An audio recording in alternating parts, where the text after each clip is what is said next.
dari selama-lamanya sampai selama-lamanya. Kasih-Mu tidak pernah dihalangi oleh teriknya panas matahari. Kasih-Mu tidak pernah digagalkan oleh perbuatan orang yang jahat terhadap kami. Kasih-Mu Tuhan tidak pernah ditunda oleh keadaan zaman yang begitu rusak. Kami tahu Tuhan kasih-Mu dari selama-lamanya sampai selama-lamanya. Tuhan yang memberikan penghiburan, Tuhan yang memberikan kekuatan, Tuhan yang memberikan damai sejahtera bagi kami.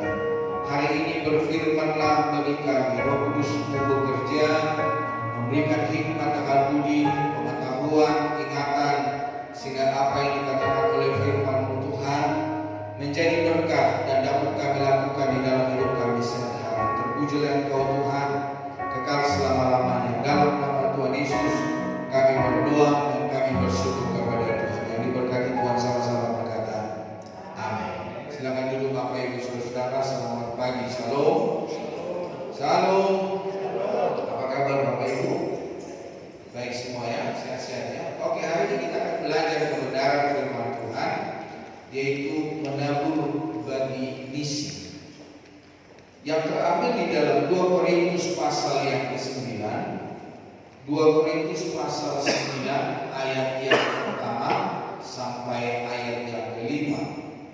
2 Korintus pasal yang ke-9 ayat pertama sampai ayat ke-5. Coba kita baca bersama dalam 2 Korintus pasal 9 ayat pertama sampai ayat yang ke-5. 2, 3. Tentang pelayanan kepada orang-orang kudus tidak perlu lagi aku menuliskannya kepada kamu. Aku telah tahu kerelaan hatimu tentang mana aku memegahkan kamu kepada orang-orang Makedonia. Kataku, Akhaya sudah siap sedia sejak tahun yang lampau, dan kegiatanmu telah menjadi perangsang bagi banyak orang. Aku mengutus saudara-saudaraku itu agar kemegahan kami dalam hal ini atas kamu jangan ternyata menjadi sia-sia, tetapi supaya kamu benar-benar siap sedia seperti yang telah aku katakan, supaya apabila orang-orang Makedonia datang bersama-sama dengan aku, jangan mereka mendapati kamu belum siap sedia, sehingga kami untuk tidak mengatakan kamu merasa malu atas keyakinan kami itu. Sebab itu aku merasa perlu mendorong saudara-saudara itu untuk berangkat mendahului aku, supaya mereka lebih dahulu mengutus pemberian yang telah kamu janjikan sebelumnya, agar nanti tersedia sebagai bukti kemurahan hati kamu dan bukan sebagai pemberian yang dipaksakan. Misi bukan hanya tentang orang yang pergi ke ladang pelayanan, tetapi juga tentang orang yang mendukung melalui doa, dana, dan pelayanan. Paulus mengajar jemaat di Korintus tentang cara memberi dengan benar untuk mendukung pelayanan Injil, menekankan pentingnya memberi dengan sukarela dan murah hati, bukan karena paksaan. Paulus mendesak jemaat Korintus untuk bersiap dan menindaklanjuti janji memberi sebagai bukti kemurahan hati yang tulus, agar tidak terlihat malu di hadapan jemaat lain yang akan datang. Inti pesan ini adalah agar kita meneladani kemurahan hati Tuhan dengan memberi secara sukacita dan siap sedia, bukan karena terpaksa, bukan karena didorong, saudara, tetapi ada sebuah kemurahan hati serta mempersiapkan diri secara finansial untuk bisa menjadi berkat. Nah, Bapak Ibu Saudara, ada poin-poin penting dari renungan 2 Korintus pasal 9 ayat 1 sampai yang ke-5. Perlu ada persiapan dan kemurahan hati yang tulus. Jadi untuk memberi, Bapak Saudara, perlu kita mempersiapkan diri supaya apa? Pemberian kita itu tidak menjadi sia-sia. Pemberian kita itu tidak menjadi sebuah penyesalan.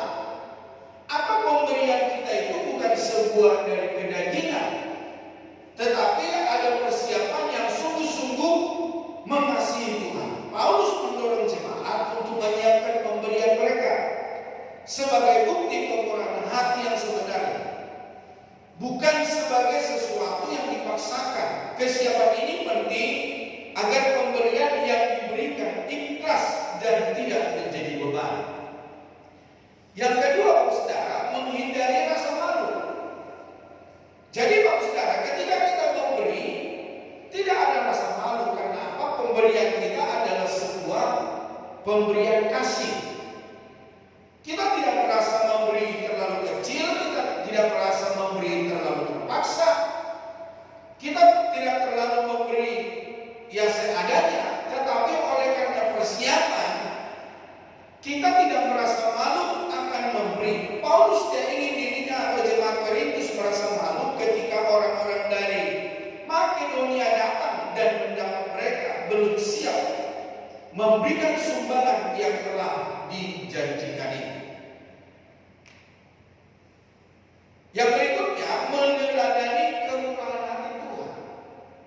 Memberi adalah meneladani Tuhan, di mana Dia telah memberikan yang terbaik bagi saudara dan saya.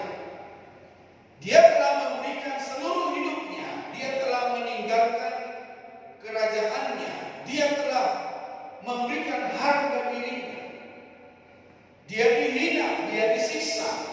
Segala sesuatu telah diberikannya untukmu dan untukku. Pemberian yang tulus dan sukarela adalah cerminan dari kemurahan hati Tuhan yang telah mengorbankan putranya. Nah, kita diajak untuk memberi karena kasih, bukan karena terpaksa, saudara.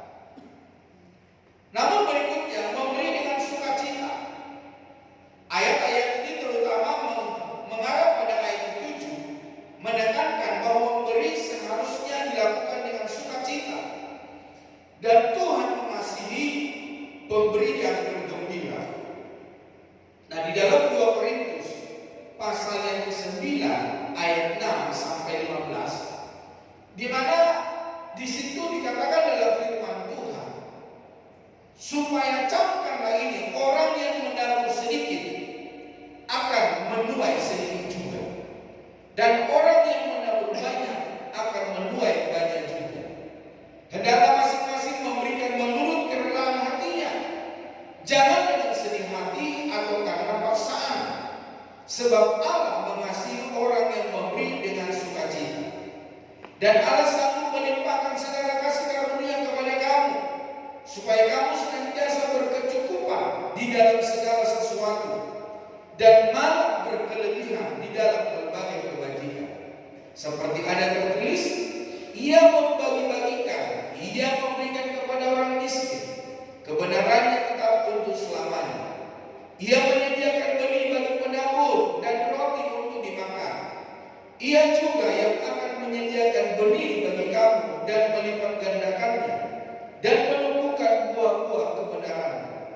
Kamu akan diperkaya dalam segala macam kemurahan hati yang membangkitkan syukur kepada Allah oleh karena kami. Sebab pelayanan kasih yang berisi pemberian ini bukan hanya mencukupkan keperluan-keperluan orang-orang kudus, tetapi juga melimpahkan ucapan syukur kepada Allah. Dan oleh sebab kamu telah tahan uji dalam pelayanan itu, mereka memuliakan Allah karena ketaatan kamu dalam pengakuan akan Injil Kristus, dan kemurahan hatimu dalam membagikan segala sesuatu dengan mereka dan dengan semua orang. Sedangkan di dalam doa mereka juga merindukan kamu oleh karena kasih karunia Allah yang melimpah di atas kamu. Syukur kepada Allah karena karunia-Nya yang tak terkatakan itu. Kasih karunia Allah yang tidak bisa dinilai oleh apapun dan siapapun. Kasih karunia Allah yang tidak bisa dibandingkan oleh kebaikan semua manusia. Kasih karunia Allah yang tidak bisa dibandingkan oleh korban apapun yang manusia berikan kepada Tuhan. Kasih karunia Tuhan dari selama-lamanya sampai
agar kita senantiasa berkecukupan dan berkelebihan dalam memberi.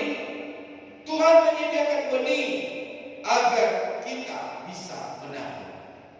Nah, Bapak Ibu Saudara, menabur bagi ladang misi perlu kita ketahui apa yang harus kita kerjakan. Yang pertama, Saudara, ketika kita menabur ke ladang misi, maka dilakukan dengan kerelaan. Supaya kita sebagai orang-orang percaya berbagi kepada misi, berbagi kepada pekerjaan Tuhan, supaya kita memberi dengan kerelaan, bukan sebuah paksaan. Tapi ada orang-orang, Bapak Saudara, karena memberi bukan sebuah kerelaan, yang akhirnya yang tidak memberi tidak apa-apa, tidak menabur tidak apa-apa, tidak melakukan sesuatu kepada Tuhan tidak apa-apa. Paulus memuji kerelaan jemaat yang sudah berniat memberi bahkan sebelum ia datang. Kerelaan adalah tanda hati yang sudah ditentukan oleh kasih Kristus. Jemaat di Korintus, sebelum hamba Tuhan itu datang ke sana, sebelum Paulus sampai ke sana, jemaat Tuhan sudah bersekongkol untuk mereka menabung supaya mereka mendukung pekerjaan Tuhan. Jadi orang-orang ini melakukan dengan kerelaan hati, bukan karena dorongan, bukan karena paksaan, Bapak Saudara. Kegiatan yang dilakukan dengan kerelaan untuk memahami dan mengaplikasikan ajaran, bukan dengan paksaan atau rasa terpaksa. Kerelaan ini mendorong kita untuk melakukannya dengan tulus sukacita dan didasari oleh kasih, seperti yang ditekankan dalam firman Tuhan bahwa Allah mengasihi orang yang memberi dengan sukacita. Jadi Bapak Saudara kasih Tuhan, ketika kita memberikan, mari kita memberi dengan kerelaan, bukan sebuah untuk kita dibanggakan, untuk kita dipuji, tapi ada sebuah kerelaan. Bukankah di dalam firman Tuhan berkata, jika tangan kananmu memberikan, biarlah tangan kirimu tidak tahu, atau tangan kirimu memberikan, biarlah tangan kananmu.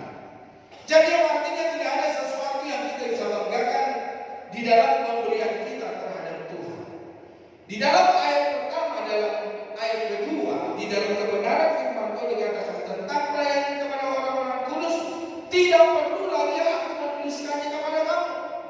Aku telah tahu kerelaan hatimu, tentang mana aku memegahkan kamu kepada orang-orang Makedonia. Kataku, Akhaya sudah siap sedia setahun yang lampau, dan kegiatanmu telah menjadi perangsang bagi banyak orang. Jadi Bapak Saudara kekasih Tuhan, melakukan dengan kerelaan. Nah, cara agar dilakukan dengan kerelaan perlu meminta dan menguasai diri. Mintalah kepada Tuhan untuk membimbing agar dapat memiliki kerelaan hati dan dalam melakukannya dan berbagai aktivitas lainnya. Bagaimana supaya kita memberi dengan kerelaan hati? Tentu perlu kita meminta kepada Tuhan. Kita mohon supaya Tuhan memberikan kasih karunia-Nya. Yang berikutnya, menjalani dengan tulus. Lakukan bukan karena merasa terpaksa, tetapi karena didasari keinginan untuk memahami dan bertumbuh secara rohani. Selanjutnya, berdoa sebelum dan sesudah memberi. Jadi Bapak Saudara, mintalah pemahaman dan bimbingan sebelum memulai, dan mengucap syukurlah setelah kita melakukannya. Jadi Bapak Saudara kekasih Tuhan, bukan hanya sekedar memberikan pemberian kita kepada Tuhan, tetapi semua didasari oleh kasih karunia anugerah Tuhan. Menghubungkan dengan pengabdian, pemberian dengan kerelaan adalah sebuah pemberian dengan pengabdian kita kepada Tuhan. Lihatlah sebagai bentuk pengabdian diri, bukan sekedar kewajiban. Hal ini akan membuat setiap tantangan menjadi lebih mudah dihadapi dan diselesaikan dengan sukacita. Bagaimana dengan kita ketika kita memberi kepada Tuhan? Apakah sebuah pengabdian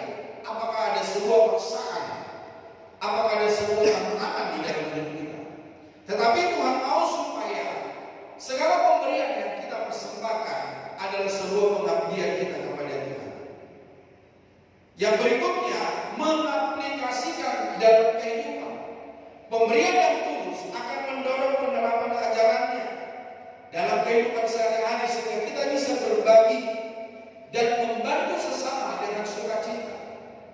Jadi di dalam pemberian kita, mari kita mengaplikasikan dalam kehidupan. Memberi untuk pekerjaan Tuhan, memberi kepada sesama, menolong orang-orang di sekitar kita. Tetapi bukan dengan sebuah paksaan, tetapi dengan kerelaan hati, dengan dipenuhi sukacita. Yang berikutnya, mari kita menyadari sumber segala sesuatu. Dengan memberi dan merenung, kita mengakui bahwa segala yang kita miliki berasal dari Tuhan. Dan kita belajar bergantung sepenuhnya kepada-Nya. Tidak ada sesuatu pun yang kita miliki oleh karena kekuatan dan kemampuan kita. Tidak ada sesuatu pun yang kita punya hari ini oleh karena kuat dan gagah kita.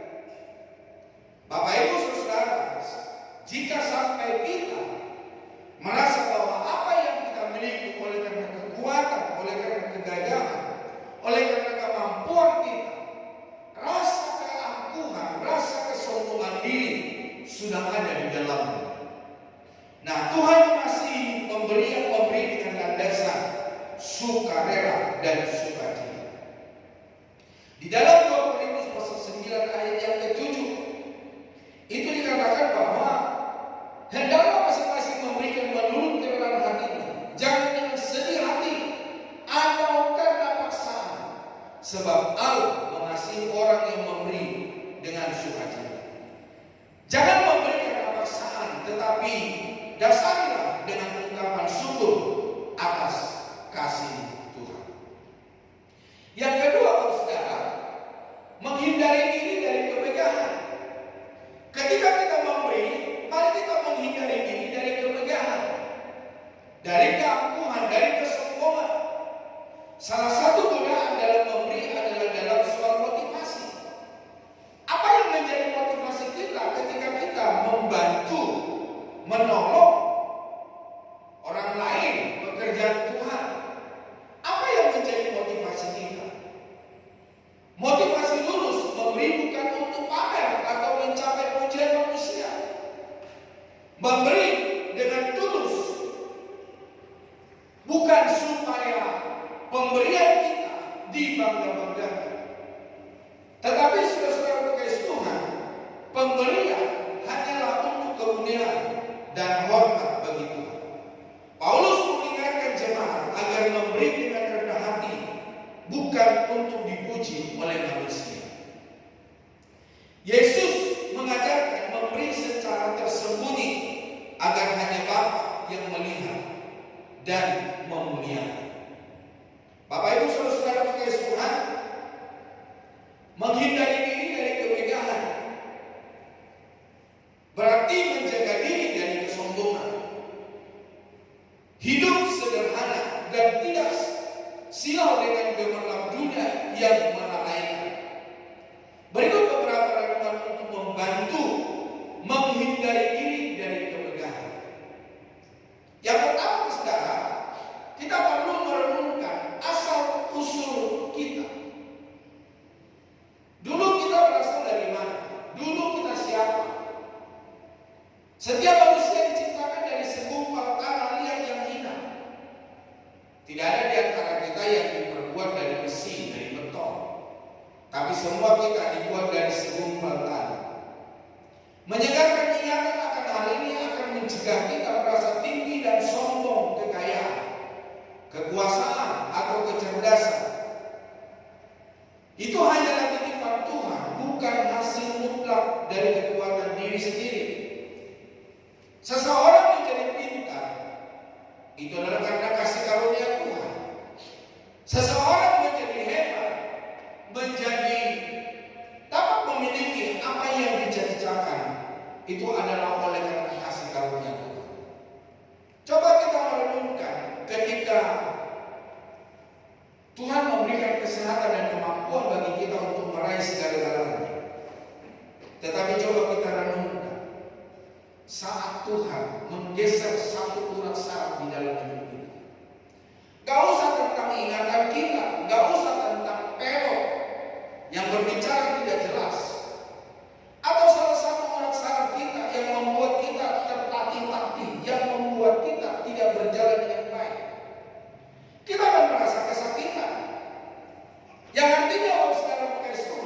Kesehatan saja itu semua anugerah Tuhan. Apalagi yang Tuhan percayakan bagi kita, pemberian Tuhan. Bukan oleh karena usaha. Memang kita berusaha, memang kita bekerja keras. Tetapi keberhasilan, keberuntungan itu Tuhan berikan kepada kita. Yang kedua, sekarang ingatlah kehidupan sesudah mati. Kira-kira kita sesudah mati, apa kita bawa kepada kuburan? Sikap berpegah-pegahan karena harta dan kekayaan dunia telah melalaikan manusia dari ketaatan kepada Allah. Hidup di dunia hanya sementara, sedangkan kehidupan akhirat adalah kehidupan yang kekal. Ketika ajal menjemput, harta dan kemewahan tidak lagi berarti, bahkan dapat menjadi saksi atas kelalaian. Kira-kira Bapak Ibu Saudara meninggalkan dunia ini, apa yang Bapak Ibu bawa ke dalam dunia yang akan datang? Apakah Bapak Ibu bisa membawa deposito? Apakah Bapak Ibu membawa harta benda yang tergantung di leher, di tangan, yang Bapak Ibu pakai sehari-hari? Bapak Ibu Saudara, kalau saya dalam kekristenan, ketika meninggal hanya memakai baju putih, jas, dasi, dan sarung tangan, celana dan sepatu. Kira-kira harga berapa? Apakah sampai 100 juta?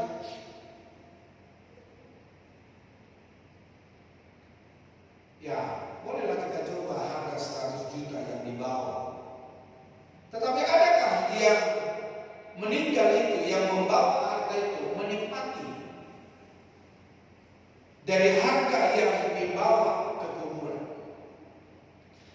Bapak Ibu Saudara, saya masih ingat dengan jelas Raja Alexander yang berkuasa, yang memiliki harta kekayaan segudang.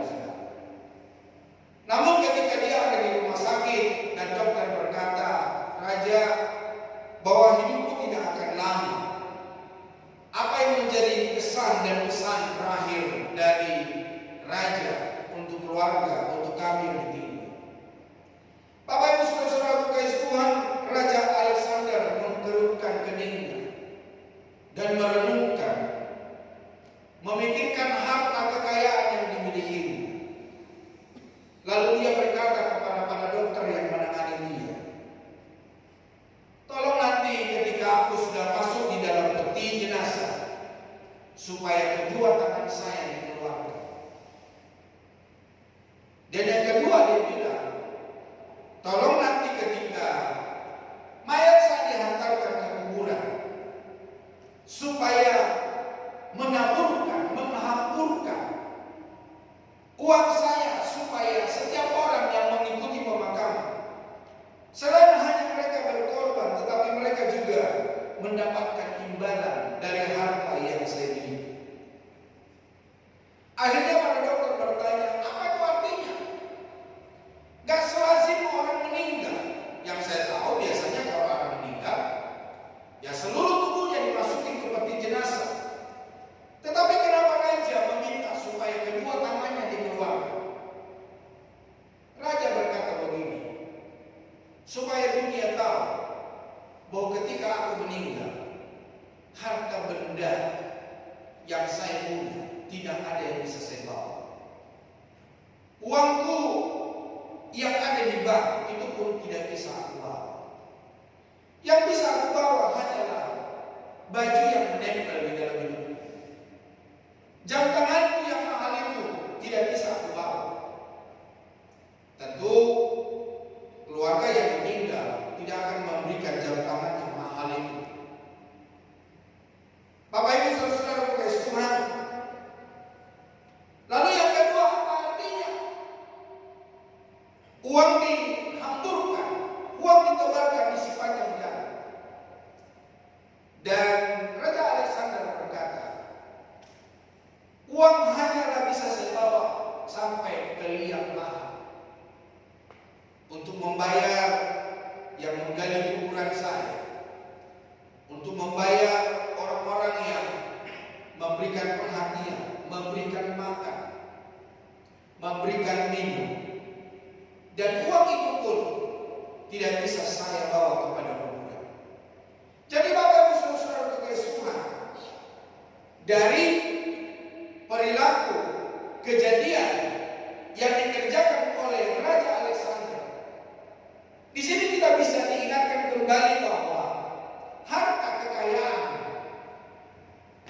tidak ada yang bisa kita bawa semuanya, dan itu akan kita tinggal kepada istri, kepada anak, dan orang yang kita cintai. Yang ketiga, utamakan kerendahan hati, bukan keangkuhan hidup, bukan kesombongan. Di dalam Amsal 18 ayat 12 berkata, tinggi hati mendahului kehancuran, tetapi rendah hati mendahului kehormatan. Kerendahan hati merupakan kunci untuk mendapatkan kehormatan dan kemuliaan sejati dari Tuhan, bukan dari manusia. Belajarlah dari teladan Yesus Kristus yang mempraktikkan kerendahan hati dalam setiap aspek kehidupannya. Di dalam firman Tuhan berkata, Allah menentang orang sombong, Allah merendahkan orang yang tinggi hati, tetapi mengasihani orang yang merendahkan diri. Dan orang yang merendahkan diri di hadapan Tuhan, orang itu akan ditinggikan, orang itu akan dimuliakan. Jadi Bapak Ibu Saudara kekasih Tuhan, mari kita hindari hidup kita dari kemegahan. Mari kita memiliki kerendahan hati. Yang keempat, jadikan Tuhan Yesus sebagai pusat kebanggaan. Kebanggaan kita adalah Kristus. Kebanggaan kita bukan kekuatan, kebanggaan kita bukan harta, tapi kebanggaan kita adalah Yesus Kristus yang memberikan harta kekayaan, yang memberikan kesehatan, yang memberikan pelayanan, yang memberikan keluarga, yang memberikan keturunan, yang memberikan segala galanya bagi kita. Jadi itulah sebabnya Bapak Ibu Saudara, mari hari ini kebanggaan kita hanya Yesus Kristus. Ketika kita memiliki segala sesuatu, kita hanya bersyukur. Terima kasih Tuhan buat istriku, terima kasih buat suamiku, dan terima kasih buat anak-anakku, terima kasih buat makan dan minum, terima kasih buat pelayanan, terima kasih buat gerejaku, terima kasih buat hamba-hamba Tuhan, dan terima kasih di mana kami dapat beribadah dengan bebas dan leluasa. Tidak ada sesuatu pun yang dibanggakan, tapi hanya Kristus sebagai pusat kebanggaan kita. Paulus mengajarkan kita untuk berpegang di dalam Tuhan, bukan pada diri sendiri, bukan kepada harta kekayaan.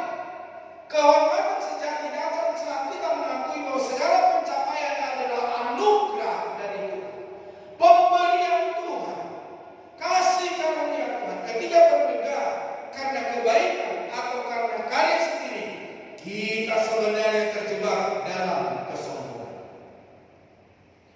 Bapak Ibu Saudara kekasih Tuhan, yang kelima, pilih hidup sederhana.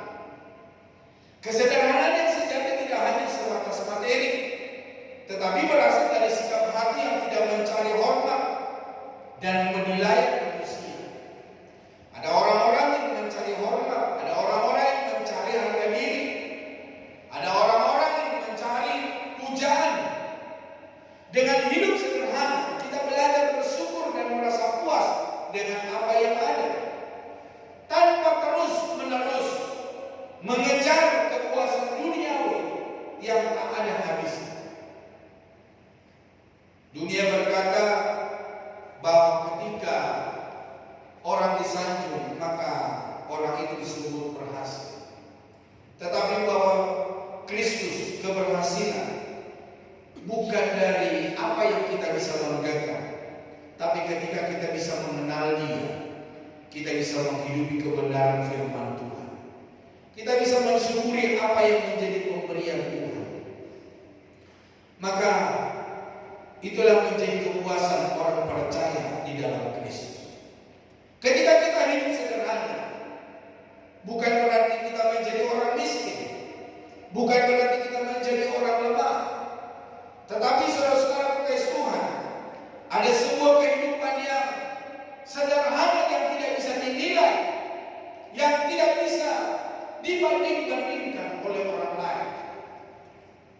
Karena kita memiliki sebetulnya segala sesuatu yang Tuhan percayakan bagi kita. Itulah sebabnya hiduplah dengan sederhana. Yang keenam, fokus pada kebajikan. Daripada berlomba-lomba dalam kemewahan dan jabatan kemegahan, alihkanlah energi itu berlomba-lomba dalam kebaikan. Berlomba dalam kebajikan tidak membuat lalai, tetapi justru mendekatkan diri kepada Allah. Gunakanlah setiap anugerah, termasuk kekuatan atau kekayaan, untuk menolong yang lemah, bukan untuk menindas, bukan untuk menguasai, bukan untuk membebani orang lain. Tapi biarlah kita menjadi orang yang bijaksana. Yang ketujuh, perhatikan perkataan. Ketika ada orang yang berhasil, ketika ada orang yang lebih daripada orang lain, maka yang tidak bisa dikunci, yang tidak bisa dijaga adalah perkataan. Perkataan tentang keangkuhan hidup, perkataan dengan diisi dengan kesombongan. Ada sebuah pepatah dunia berkata bahwa lidah tidak bertulang. Apa saja bisa kita perkatakan, apa saja kita bisa bicarakan. Tetapi Bapak Saudara Tuhan, semua yang kita perkatakan, kita akan bertanggungjawabkan di hadapan Tuhan. Jika lidah kita dari perkataan yang sia-sia atau membanggakan diri, jagalah supaya apa yang kita perkatakan supaya menyenangkan hati Tuhan. Orang yang sombong cenderung banyak bicara dan merasa paling tahu, paling bisa dan paling mengerti. Sedangkan orang yang rendah hati lebih banyak mendengar, lebih banyak menerima arahan. Dengan mendalilkan perkataan, kita melatih diri untuk tidak terlalu mementingkan ego dan pengakuan diri sendiri. Tapi hari ini mari kita memegahkan diri hanya oleh karena kasih karunia Tuhan yang dipercayakan bagi kita. Yang ketiga, Bapak Saudara, mari hari ini kita mengerjakan apa yang Tuhan percayakan bagi kita, dilandasi oleh kemurahan. Kemurahan hati. Pemberian benar lahir dari hati yang penuh kasih dan murah hati. Dilandasi oleh kemurahan adalah praktek merenungkan, memahami, dan mencontoh sifat kemurahan hati dalam kehidupan sehari-hari.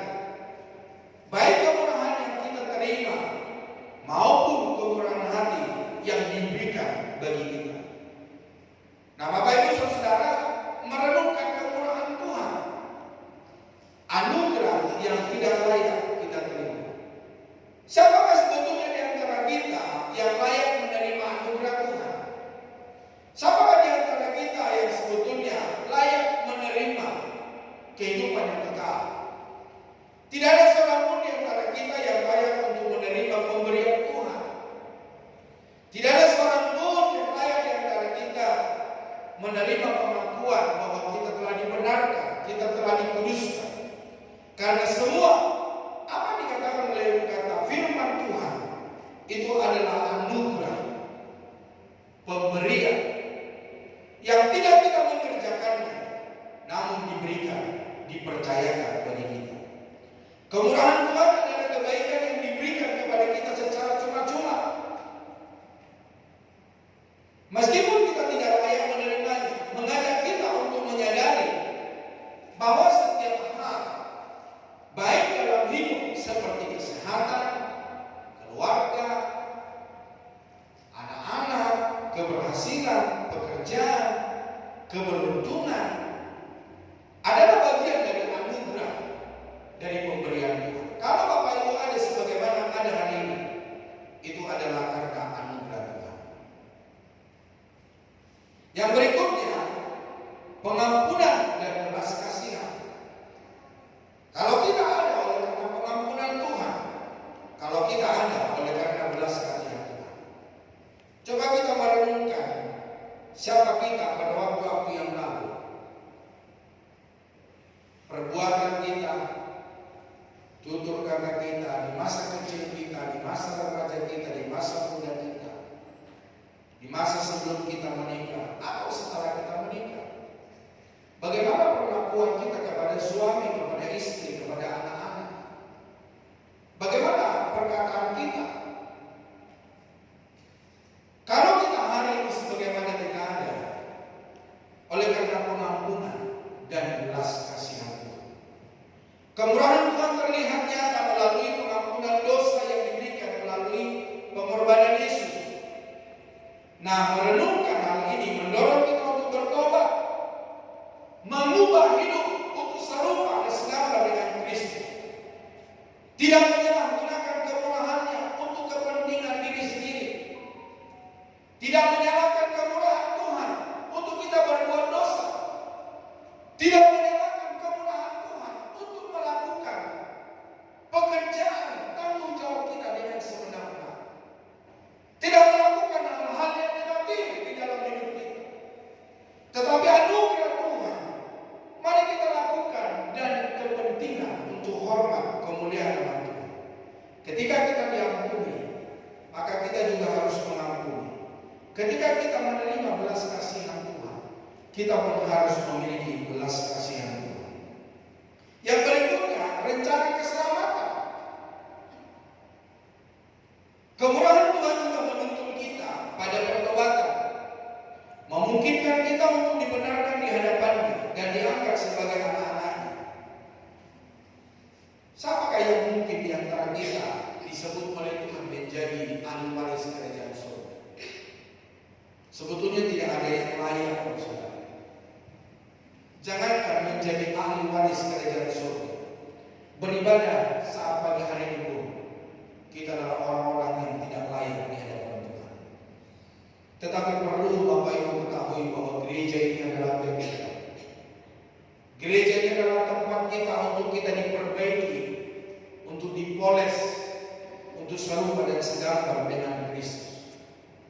Namun ada orang-orang yang belum dipoles, ada yang sudah dipoles, ada yang semakin hari semakin dipoles, ada yang sudah dikuduskan, ada yang sudah berkenan kepada Tuhan. Tetapi semuanya itu adalah rencana keselamatan daripada Kristus. Dalam kesempatan yang Tuhan berikan bagi kita, mari kita melakukannya untuk hormat dan kemuliaan nama Tuhan. Ketika Tuhan datang kembali dan keselamatan itu menjadi milik dan bagian kita. Ketika kita diselamatkan, bukan hanya kita duduk di gereja, bukan hanya kita memakai baju baru, sepatu baru, segala pernak-pernik yang mahal yang kita pakai. Tetapi Bapak Saudara, Tuhan mau supaya kita menjadi alatnya. Tuhan mau supaya kita melakukan pekerjaannya, mengingatkan kita bahwa bakat, kepandaian, dan pencapaian yang kita miliki adalah karena kemurahan Tuhan. Tanpanya kita tidak akan mampu berbuat apa-apa, dan segala pujian seharusnya hanya untuknya. Di antara kita yang melayani, yang bisa memberikan hormat buat Tuhan, siapakah di antara kita yang bisa memberikan persembahan bagi Tuhan dari talenta yang kita punya, dari kemampuan yang kita punya, dari suara kita yang bagus, dari tarian yang kita berikan kepada Tuhan, dari permainan musik kita, dari pujian penyembahan kita yang baik kepada Tuhan, waktu yang kita berikan kepada Tuhan. Apakah oleh karena kekuatan dan kemampuan kita? Itu semua oleh karena anugerah Tuhan. Dan pakailah anugerah yang dipercayakan bagi kita untuk hormat dan kemuliaan nama Tuhan. Yesus adalah teladan kemurahan terbesar yang rela merendahkan dirinya demi kita. Di dalam 2 Korintus pasal yang ke-8 ayat yang ke-9 firman Tuhan berkata, karena kamu telah mengenal kasih karunia Tuhan kita Yesus Kristus, bahwa Ia yang oleh karena kamu menjadi miskin sekalipun Ia kaya, supaya kamu menjadi kaya oleh karena kemiskinan. Jadi Bapak Saudara kasih Tuhan, Yesus mati di kayu salib supaya kita tidak ada apa-apanya menjadi apa-apa untuk hormat kemuliaan nama Tuhan. Menjadi apa-apa yang artinya apa yang Tuhan percayakan, baik dari keberhasilan kita, baik dari kemampuan kita, talenta yang Tuhan percayakan bagi kita, biar kita persembahkan untuk hormat dan kemuliaan nama Tuhan. Ketika kita memberi, kita sedang menabur benih Injil yang akan berbuah bagi kemuliaan Tuhan. Bapak Ibu Saudara kasih Tuhan, dilandasi oleh kemurahan. Mari hari ini kita mempraktekkan kemurahan kepada sesama. Selain kemurahan Tuhan yang kita berikan dalam pekerjaan Tuhan, dalam pemberitaan Injil, mari kita mempraktekkan kemurahan kepada sesama. Apa yang kita berikan? Apa yang kita contoh kemurahan kepada sesama? Yang pertama, contohlah sifat Tuhan. Setelah menerima kemurahan dari Tuhan, kita dipanggil untuk mencontoh sifatnya dan menjadi pribadi yang murah hati terhadap sesama. Yesus sendiri mengajarkan agar kita bermurah hati sama seperti Bapa yang murah hati. Jadi Bapak Saudara, kalau kita menyambut adalah anak-anak Tuhan, orang-orang Kristen. Ketika firman Allah berkata bahwa Allah kita bermurah hati, hendaknya kita sebagai orang percaya, kita orang yang bermurah hati. Di dalam Injil Lukas pasal yang ke-6, ayat yang ke-36, firman Tuhan berkata, hendaklah kamu murah hati, sama seperti Bapamu adalah murah hati.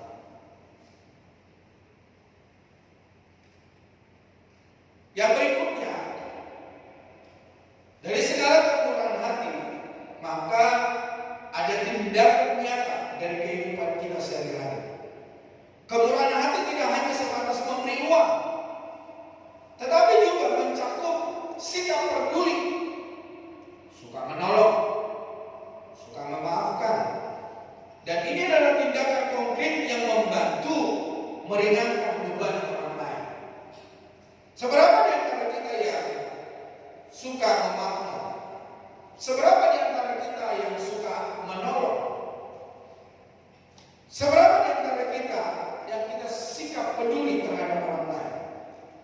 Mari hari ini kita memiliki tindakan nyata, bukan hanya sekedar duduk manis di gereja, mendengarkan firman Tuhan, menerima kebenaran firman Tuhan, tetapi setelah kita pulang dari gereja, kita melakukan apa yang dikehendaki diri sendiri. Tapi hari ini mari kita bertindak nyata dari kebenaran firman Tuhan yang disampaikan bagi kita. Yang berikutnya, mari kita berbelah kasih dan mengampuni. Kemurahan hati yang sejati juga diwujudkan dengan mengampuni orang yang bersalah kepada kita.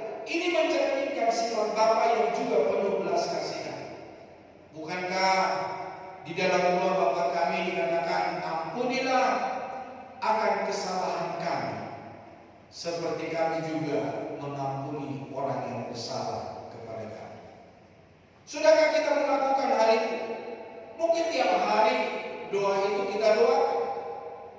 Tapi adakah kita mengampuni pasangan kita? Mengampuni suami, mengampuni istri, mengampuni anak-anak, mengampuni cucu, mengampuni mantu, mengampuni orang lain. Seseorang yang tidak bisa mengampuni terlihat dari sikapnya, terlihat dari perilakunya. Mari Bapak Ibu Saudara Tuhan, kita berbelas kasih dan mengampuni sesama orang lain. Yang berikutnya, milikilah buah Roh Kudus.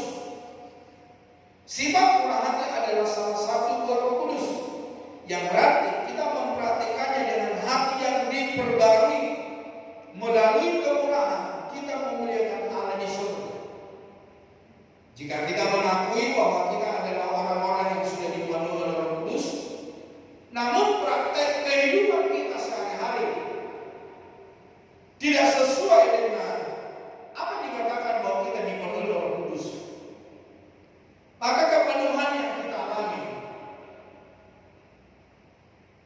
hanyalah sifat ikut-ikutan atau kebiasaan. Tetapi ketika kita sifat bermurah hati,